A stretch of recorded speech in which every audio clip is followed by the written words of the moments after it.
What's going on, guys? This is Saturday Afternoon Wrestling, and it is a great day to talk about wrestling because this week we finally have got the highly anticipated Netflix debut for Monday Night Raw. They have been promoting and building to this show like it was a PLE. Might as well be an unofficial PLE. So we're going to go through, I'm going to make some predictions, preview the show, and kind of what I'm expecting to see. We also have NXT New Year's Evil, which I think is being booked similarly like a PLE just to keep the momentum going from this Raw episode on Monday. So, preview that, predict that as well. These might not be normal PLEs, but it feels like a very big week in WWE. We will get there in a little bit though, because I do have a couple notes and things I want to talk about with AEW's week first. So let's get into that, and then I will hit those other things. So I think AEW had a really strong week. We had World's End pay-per-view last Saturday, and what was honestly top to bottom a great show. We had two 5-star Will Ospreay matches on one card, which feels like Dave Meltzer booking. Like he wrote that in his dreams. Like it was like, what are your innermost desires? And he wrote two 5-star Will Ospreay matches. But really, it was a really strong show wrestling-wise, top to bottom, and they really carried that momentum well into Wednesday Night Dynamite, which was a big deal for them because it was the first episode that was simulcast on Max. So you could stream it, watch it on TBS. This was the first episode as a part of that huge new media rights deal that they signed a month or two back. And it was really cool. They clearly pulled out a lot of stops. They did a lot of things that I thought were really smart. They featured a lot of good homegrown talent. They had a lot of action, a lot of video packages too, kind of summing up like stars and their rivals and really kind of giving a good lay of the land for people, like assuming it was their first time either tuning in or pulling it up on Max. They've also started adding the back catalog as well, which is really cool. Not as much as I would like right away, but it's been a lot of fun to go back and watch a couple of those old Dynamites, a couple of those first few pay-per-views, kind of just see how different everything looks. It's certainly a little more polished now, but that kind of might have diminished some of the charm. Honestly, like the old pirate radio style presentation that they had was something that I really enjoyed about AEW in those early few years. So it's been cool to go back and revisit it, but overall, the debut was a strong one. I think that I've seen a lot of positive reviews on the actual streaming quality, which is a big one, especially now with this Netflix Raw debut looming after how bad the Mike Tyson Jake Paul boxing match was on Netflix. The football games on Christmas, though, I think for the most part were successful. So kind of somewhere in the middle. I don't know what to expect. So Max having a seamless streaming quality for AEW may not seem like a big deal, but it is a win for sure. And like I said, on the show, we had a lot of good things. We had Julia Hart make her long-awaited in-ring return. She picked up a victory over Jamie Hayter. And it was interesting. They looked a little off at a couple points. And I'm just going to chalk that up to Julia Hart having not wrestled in, I think, like 8 months. It's been a long time. And she, continues to have one of the best entrances, I think. Her presentation since she switched to the heel in the House of Black has just been absolutely top notch. And even the vignettes they ran leading up to this return, everything has been so perfectly cultivated. And it really adds a lot of value to this women's roster right away. She can have these feuds outside of title pictures. She can probably slide very easily into any of the title pictures that you want to put her in. So it's huge to get someone like that back on the roster and to put her in a match right away with Jamie Hayter. The announcers were like selling that as like she's clearly calling out former champions. So that kind of seems like that's going to be where they're going. And I think it's all the better for it. And then I need to eat my words on something because a couple weeks ago I was clowning on Ricochet and how he's being presented and the fact that it feels like he's just been fumbled beyond belief already in this short few months that he's been in AEW. I was really critical last week of all of the toilet paper stuff and him kind of just being made to look like a fool. and getting clowned by the Hurt Syndicate and all of that. But this week they absolutely uh, changed my perception of that in one segment. They had Ricochet in a powder blue suit with a white shirt attack Swerve Strickland with a pair of gold scissors, cover himself in Swerve's blood, and like look insane doing it. It was such a drastic shift from the last 2 weeks to this. It was so jarring that like it almost didn't feel real. I'm super impressed with how they did it, and I'm also like kind of seeing like if he's like this going to be this dork that gets pushed to the edge. I think it's a smart way to kind of lean into one of his weaknesses, which is cutting promos sometimes. So if that's going to be a part of his character, it's a nice way to kind of cover that and to kind of like lean into that a little bit more too. But I am instantly invested in this. This might be the most interesting thing I have ever seen Ricochet do from WWE into now in AEW. Like this was like sit up in your chair like wait, it's like what? did he so I owe a huge apology to Ricochet on that one because I did not see this coming. I did not think he had this in him, and it is, I think, already going to be paying massive dividends for him. But I'm really sold on this. So hats off to him. I had to make sure that I mentioned that. I have been trying to get out of making this just recapping everything that happened. I started posting recaps for all of the major shows on YouTube Shorts and TikTok. You can find them there. It'll be Monday Night Raw, NXT Tuesdays, Dynamite Wednesdays, and SmackDown Fridays. So you can find short little like 3 things you need to know from each of those shows. It's kind of a way to break up the week. It's a little weird to record something on a Friday or a Saturday when Monday Night Raw has happened, almost a full week ago, and it feels like so much is happening that there's not a lot of value in going back to that and being like, okay, it's Saturday. Here's my take on something that happened 6 days ago. So trying to think of ways to keep everything fresh. So you can look for those if you are not following on YouTube or on TikTok. Find Saturday Afternoon Wrestling on both of those platforms. And yeah, they're just short little updates. So hoping to get the opportunity to kind of open this up for a little bit more variety and a few more things. So let me know if you do happen to check those out, what you think. Or if you just, if you prefer the old format for this. I'm kind of trying to figure out what the best way to go is. So all that to say, the big thing that I wanted to think about and talk about this week for AEW, before I get into all the WWE stuff, for AEW specifically, we have this new feud with Jon Moxley, the AEW World Champion, and the Death Riders, feuding with the Rated R superstar, Cope. Not Adam Copeland anymore, he is Cope. He's wearing a shirt that says Legend, but Legend is spelled Ledgend. So like edge and that it took me a second. I was like, wait, am I tripping? Did they like typo his shirt? And then it clicked like, oh, okay. But I don't know what the logic was in just dropping his name to Cope.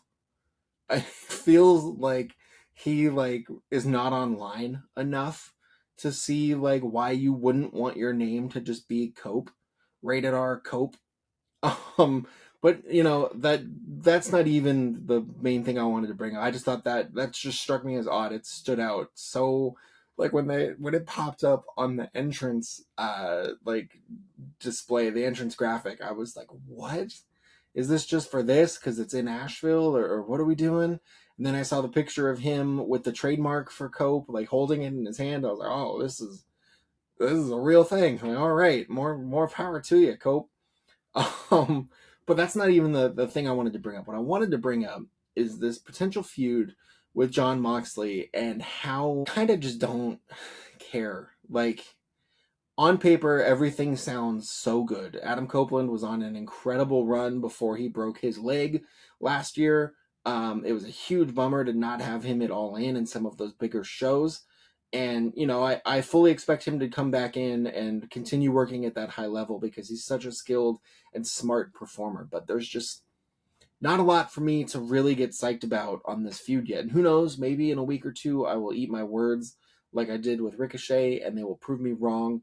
But it's an interesting thing to be looking at a bunch of things on paper that sounds awesome and just not be excited about what the on-screen product will be.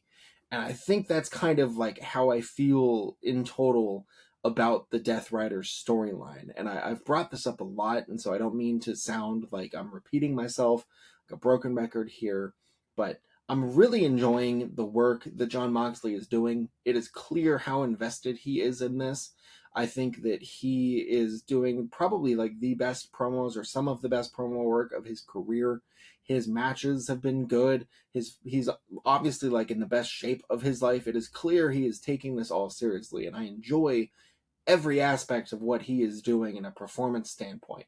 The issue is the storyline as a whole, like, I don't know if it's just moving too slow, if it's too unfocused, I don't know what, but there's something about it that is just not clicking for me. And I feel like I've been waiting for months now for something else to click it into place. And I think the more that we go with the same cryptic promos about bringing this AEW, like crumbling it down and rebuilding and everything needs to change, the more we do that without some insight into if someone else is like behind it, or if what the catalyst for all this was, the more it just runs the risk of being like, oh, okay, like, I guess. Even this last week, we had the snippet of MJF after his World's End match. It aired on Dynamite, where he's saying like, "Hey, Jon Moxley, I want my AEW title. Like, I want my belt back. I don't care if you destroy AEW. I just want the belt."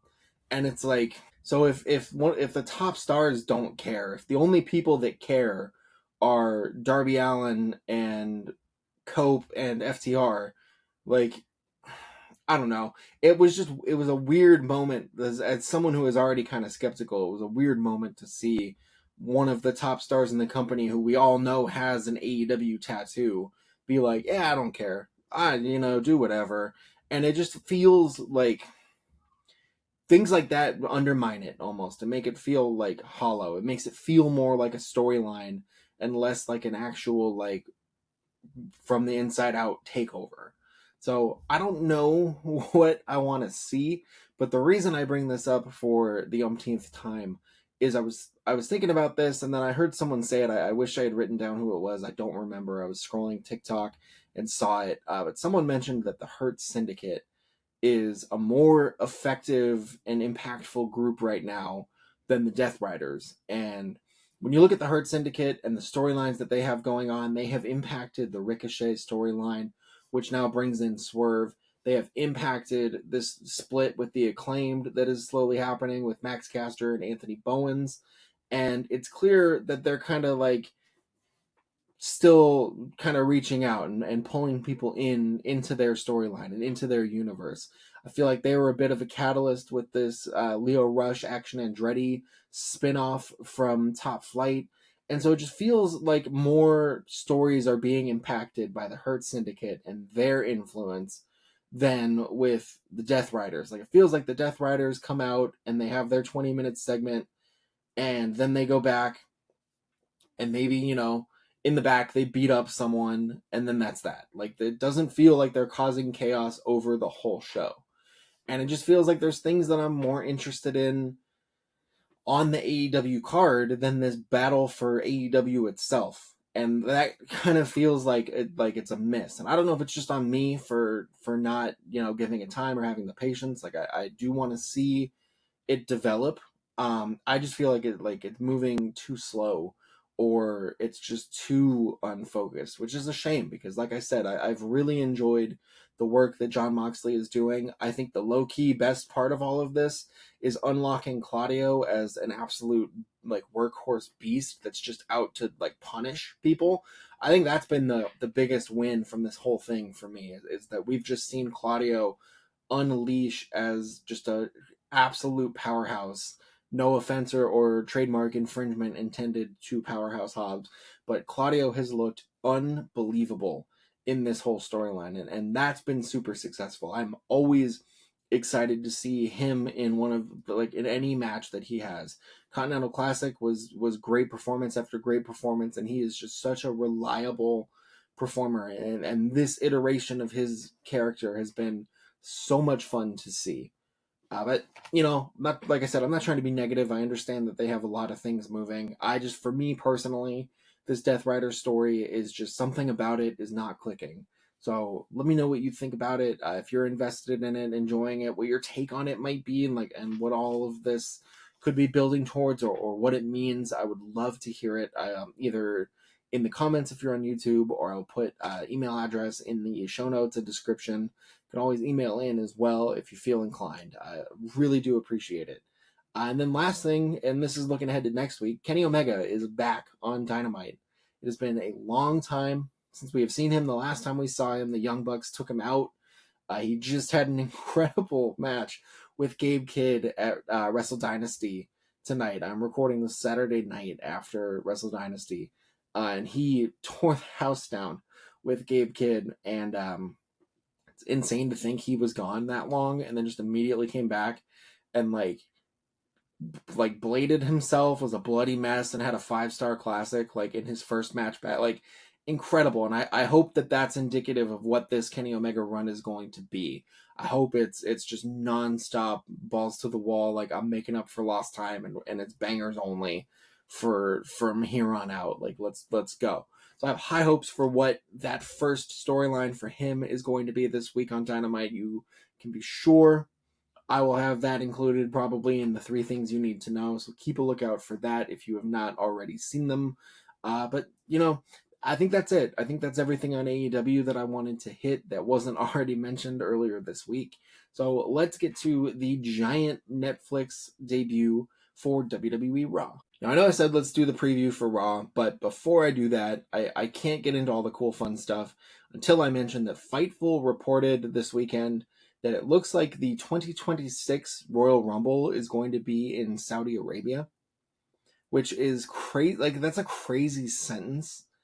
I know that the WWE Saudi Arabia relationship and shows always come with controversy. You think about the superstars that just don't go because of their beliefs and their moral beliefs. They just don't go.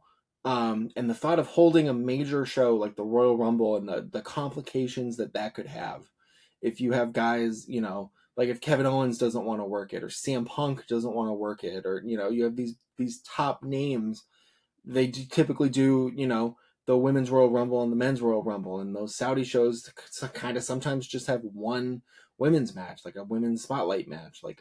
It just feels like, given the fact that the Saudi shows are, for the large part, feel inconsequential to me. They feel like big glorified house shows where they kind of just book what is going to make that crowd happy. Which, there's nothing, inherently wrong with booking for the crowd that you have, but it makes it all feel inconsequential, and putting a major show like the Royal Rumble there, I don't know. I think it's flying too close to the sun on this one, because if you do things for the Royal Rumble to make that crowd happy, or to appease, the people paying for that show to host it there, it's just a slippery slope, and it could dictate the whole WrestleMania season, and that's definitely an early knee-jerk reaction. I have not thought about this a whole lot. I read this earlier today and was like, that's crazy. I can't believe that. But who knows? It like I said, Fightful confirmed it. WWE has not said anything about it yet. Would imagine we'll get that at some point, get that announcement, and those ads will start coming up probably around this Royal Rumble at the end of this month. Or actually, I think it's February. I think it's February 1st this year. But I can imagine, what the reaction is going to be as it starts going. But I'll be really curious to see. It's such a weird decision on WWE's part. And I mean, I say that knowing that they have bottomless pockets, so it's probably a huge financial benefit for them. But it's, it was a bummer to see that. So I did not want to get into everything else going on and everything without at least mentioning that, because that was kind of a bummer to see, knowing, the uncomfortable positions that it puts some of those superstars in. It feels weird to have one of the big 4 shows like there in such a controversial spot. Okay, I'll get off my soapbox and we will go through Raw on Netflix, which, like I said before, it is being built like a pay-per-view at this point. They have so many things announced. I'm sure it's going to just be full of legends and cameos and appearances. Slated to appear, we have John Cena kicking off his Farewell 2025 tour. And that's going to be huge enough. We don't know what his WrestleMania match is going to be. We imagine he's going to declare for the Royal Rumble here. Who knows? Maybe he calls out Gunther. Maybe Gunther interrupts him. Maybe Logan Paul interrupts him. I fully expect Cody to be a part of this somehow, whether he's saving John Cena from a beatdown or what. Like all the reports I'm reading say that they're kind of like circling Cody, John Cena for WrestleMania for the title. And that would be insane. Like that would be an incredible match, and that makes a lot of sense if you think about it. So I would be very interested in that. And so I think the seeds for that get started here on this show. Now Triple H has said that the time limit, the runtime, is going to just differ on what they need. I would imagine this first one is probably going to be close to 3 hours. We only have 4 matches booked, so that's kind of what also gives us the PLE vibes, is I would imagine each of these matches gets plenty of time. So we have first up Roman Reigns and Solo Sikoa in tribal combat, where the winner will get the Ulufala and will be recognized as the head of the table and the tribal chief for their family. And they added the stipulation on SmackDown this last Friday that Paul Heyman will be there holding the Ulufala, and he will put it on whoever wins and acknowledge them and be their wise man, basically. That's a lot of words to say, like, I don't know where this is going to go. Because we did the Paul Heyman is their servant storyline right after WrestleMania, and I feel like that's been played out already. So Solo just winning, is feels like a route that we've gone before. So we need something here that's going to freshen it up. And the way I look at it, it could be one of two things. It could be Roman gets the win, gets the Ulufala, and then Solo has to deal with betrayal from his bloodline, whether it's Jacob Fatu getting that breakout moment or whatever it might be. But that could be one way. And then the other way is Paul Heyman betrays Roman and willingly joins Solo, and we find out that The Rock has been pulling the strings on this the whole time. Which, I'm inclined to think the Netflix debut of WWE Raw is going to have The Rock involved in it some way or somehow. And coming out at the end of this tribal combat match makes a lot of sense. If he comes out, and it could be he comes out and he, gets everyone to turn on Solo after Roman wins. Like that could happen.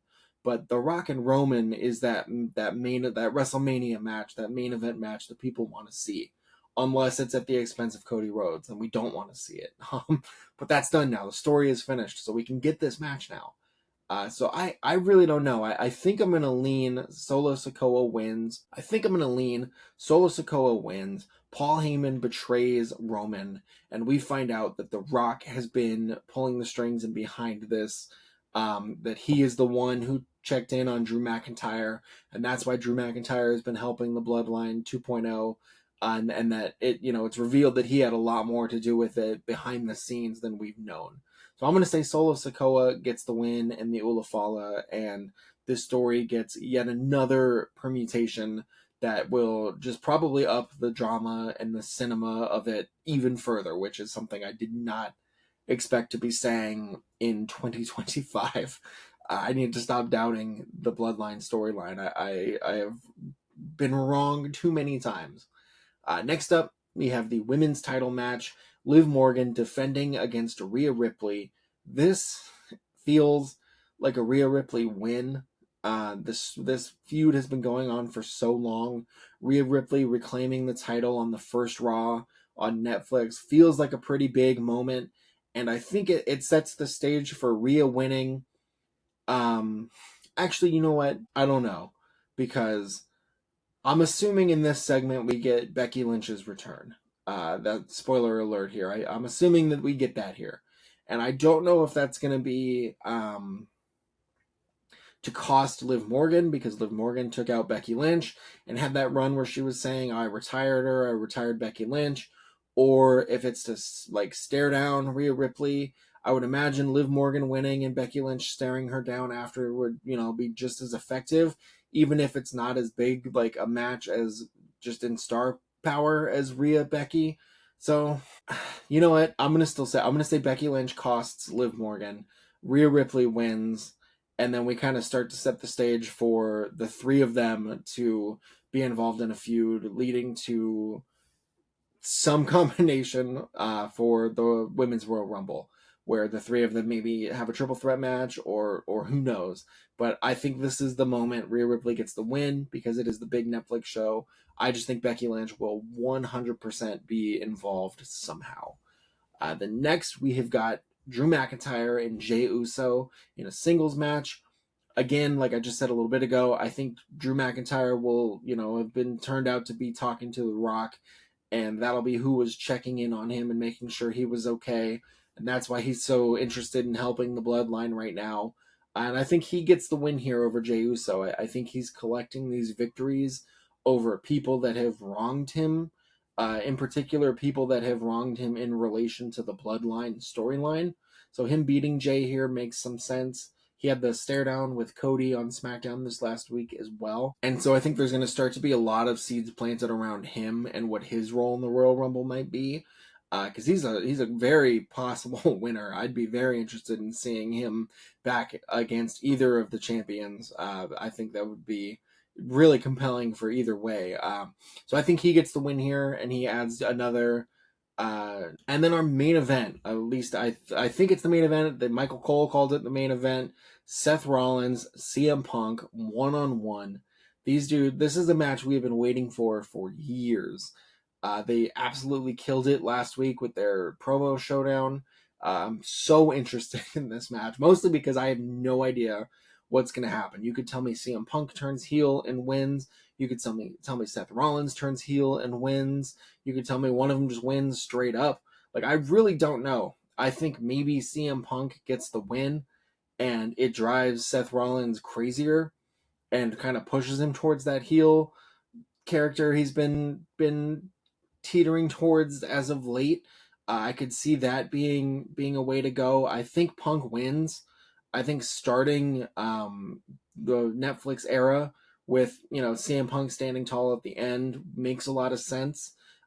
Thinking about like the outside things, like how this coverage is going to be everywhere, and like picture CM Punk, someone who has a lot of recognition outside of wrestling as well, kind of makes sense to me.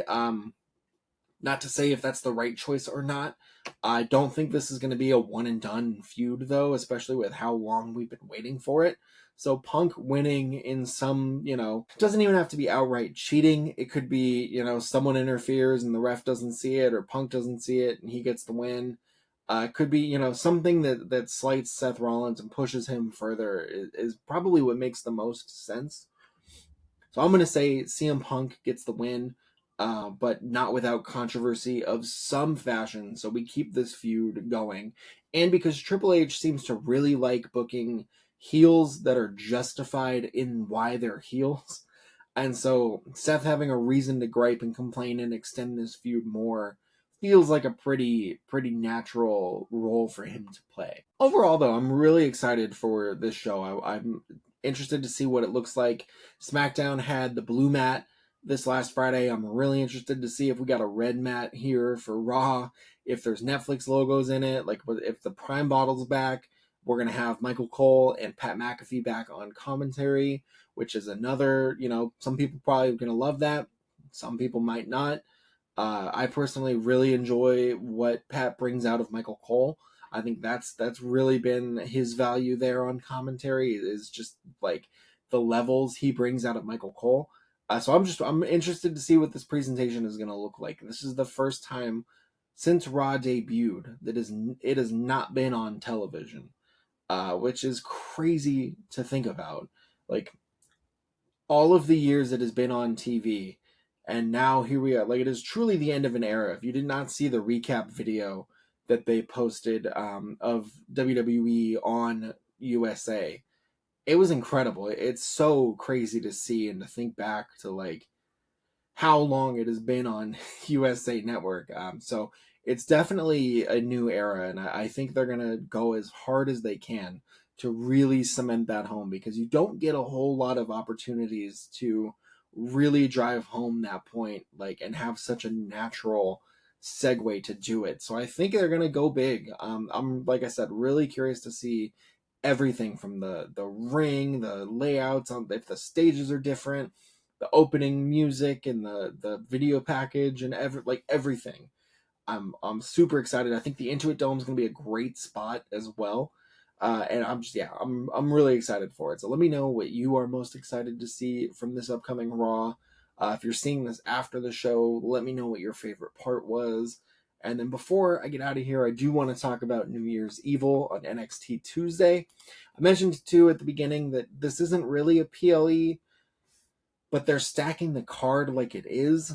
Like I said, probably to keep up that momentum. I think they're going to have a lot of new viewers. So I would imagine that we get a few ads for this throughout Raw Monday night, just to see if that they can pick up any more viewers to NXT Tuesday. And the card is really strong. So we have 5 matches here. We'll start with 6-woman tag match: Gigi Dolan, Shotzi, and Tatum Paxley taking on Fatal Influence. This feels like a Gigi, Shotzi, Tatum win.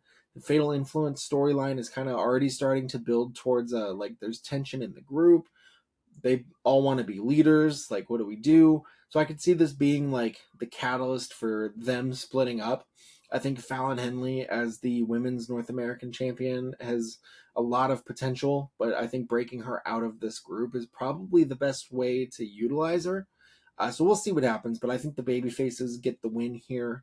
Then we have a sudden death rules match for the NXT Heritage Cup with our new Heritage Cup champion, Lexis King, defending against the former champion, Charlie Dempsey, who lost in nefarious fashion with William Regal, who is Charlie Dempsey's dad, costing him the match and the cup.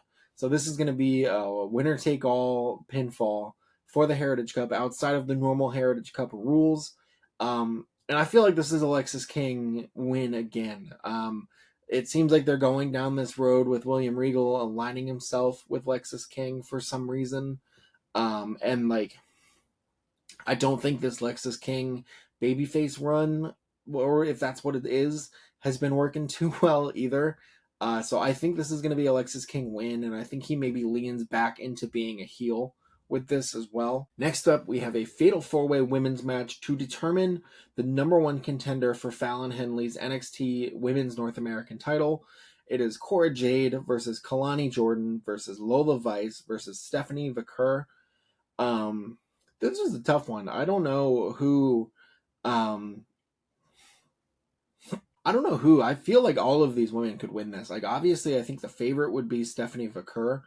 But it feels like they would probably go with like a Lola. I'm gonna say Lola Vice here. I'm gonna say Lola Vice stuns everybody and wins this, and that pushes Kalani Jordan more into being a heel. I think Cora Jade and Stephanie Vaquer are gonna continue their program. So I'm gonna go down a limb and I'm gonna say Lola Vice with the upset win. Then we've got the NXT Women's title. We've got Roxanne Perez defending against Julia. I think this is the moment for Julia to win. I thought it was going to happen after Julia first debuted, and it did not. I don't know what else they would have Julia do if it's not win this title and become the face of the division and like let the reign begin and let her start stacking victories and incredible matches. I think Roxanne Perez has been an incredible champion. I just don't know how much more there is for her to do on NXT. I think she's probably a surefire call up whenever they start to do the draft or they're doing like this free agency thing or transfer window or whatever it is. Like, as we get closer into WrestleMania season, I think we're going to start to get Roxanne Perez on the main roster more and more. And so I think Julia gets the huge win here, and we officially start that new era for the NXT women's division. And then lastly, we have our triple threat match for the NXT title. It is Trick Williams defending against Eddie Thorpe and Obafemi. And this feels like an Obafemi win. Like this feels like again like the start of a new era for the NXT title. It feels like Obafemi, dominates his way to victory because he's an unstoppable force. But I kind of think including Eddie Thorpe here is is the way they keep it on Trick. Like you have Trick pin Eddie Thorpe, and then you have Obafemi with the, well, you didn't beat me. So we have, or, you do it the other way, and Obafemi wins by pinning Eddie Thorpe, and Trick Williams says, well, you didn't pin me, so as far as I'm concerned, you're not the champ, and that's how we get the rematch for, I don't think they hold off until Stand and Deliver, but I think, that makes a lot of sense for me storyline-wise, so I'm going to say Trick Williams retains. I don't think we get two huge title changes on the show, just to keep the impact of one higher. And because I think it's going to be Julia, I'm just going to say Trick Williams retains by pinning Eddie Thorpe. And Obafemi is like, what? No, I'm the rightful champion. You stole it. And then there we go. We get another few weeks of promos and setup, and then hopefully another really good match between those two. So there we go. That is NXT New Year's Evil. Monday Night Raw, Netflix, two huge shows this week. It is a great time to be a wrestling fan. Like I said earlier, if you have any thoughts on either of these shows or AEW or any of it, please feel free to hop in the comment section, send in an email, anything you would like. Just let me know what you're thinking, what's catching your eye lately. If you had a Wrestle Dynasty match that you really liked, or Wrestle Kingdom, or Stardom, or any of the incredible wrestling we've had over this last week or two, feel free to shout it out. I always enjoy hearing from people, so do not be shy. I appreciate everyone listening and following along anywhere that you do. It is really cool to see a lot of cool things hopefully coming together for 2025, so stay tuned. I hope everyone has a great rest of the weekend and enjoy these first two shows. Enjoy Raw on Netflix and enjoy NXT New Year's Evil. Thank you guys. I will talk to you soon.